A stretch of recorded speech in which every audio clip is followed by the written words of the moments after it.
रात का समय था। गहरी अंधकार छाई हुई थी और तेज बारिश की बूंदें धरती की गोद में गिर रही थीं। एक छोटे से गांव में एक पुराने हवेली के आसपास एक अकेली लड़की रहती थी जिसका नाम आदित्य था। वह एक अजीब और भयानक घटना की शिकार हो गई जिसने उसके जीवन को पूरी तरह से पलट दिया।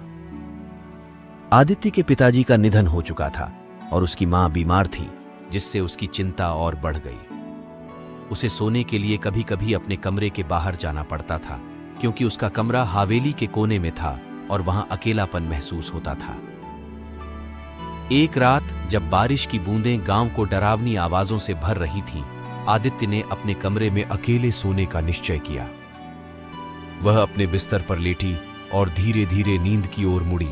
धीरे धीरे उसने अपने आसपास की ध्वनियों को सुनना शुरू किया। कुछ अजीब आवाजें उसके कानों में गूंज रही थीं, जैसे कोई दरवाजा खटखटा रहा हो, और कोई अद्भुत आवाजें उसके मन को बहका रही थीं। उसने अपनी आंखें खोलीं और देखा कि उसके कमरे के दरवाजे के पास कुछ चीज खड़ी है। धीरे धीरे वह उसके पास आई और उसने देखा कि एक पुरानी और डरावनी तस्वीर उसकी ओर टेढ़े मुंह से मुस्कान कर रही है। आदित्य की हालत खराब होने लगी और वह मांगलिक आवाज में चिल्लाई, "कौन है वहां?" लेकिन कोई जवाब नहीं आया। उसने फिर से धीरे धीरे उस तस्वीर की ओर देखा और उसने देखा कि तस्वीर में एक साया है जो उसकी ओर आ रहा है। डर के मारे आदित्य ने अपने कमरे की ओर दौड़ा, लेकिन जैसे ही वह अपने बिस्तर की ओर आई, उसने महसूस किया कि कोई उसकी तांत्रिक कस्तूरी को छू रहा है। उसने फिर से चिल्लाया, लेकिन उसका आवाज केवल खोखला गायब हो गया। आदित्य ने बिस्तर पर लेट गई और उसने महसूस किया कि उसके ऊपर से कुछ गुमनाम चीज उसकी ओर उठ रही है।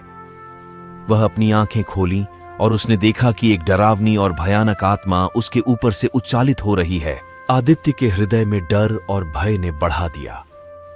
वह अपने आसपास की हर ध्वनि को सुनने की कोशिश करती रही, लेकिन कुछ भी नहीं सुनाई दिया। उसकी नजरें फिर उस तस्वीर की ओर गईं, लेकिन वहां भी कुछ नहीं था। उसने अपने हाथों से अपने आसपास का वायर छाटा, लेकिन कुछ भी नहीं था। धीरे धीरे वह अपने बिस्तर पर सोती रही, लेकिन उसकी आंखों के सामने हमेशा उस डरावनी और भयानक आत्मा की आवाज और चेहरा था। उसने महसूस किया कि उसके ऊपर से एक अजीब महक आ रही है, जैसे कि कोई अत्यधिक भयानक शव उसके पास है।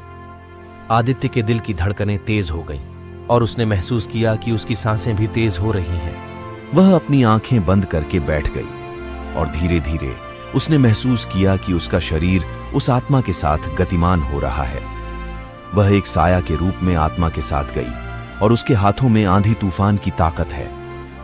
उसने अपनी आंखें खोली और उसने देखा कि उसका कमरा अब एक और विशाल और डरावना स्थान था।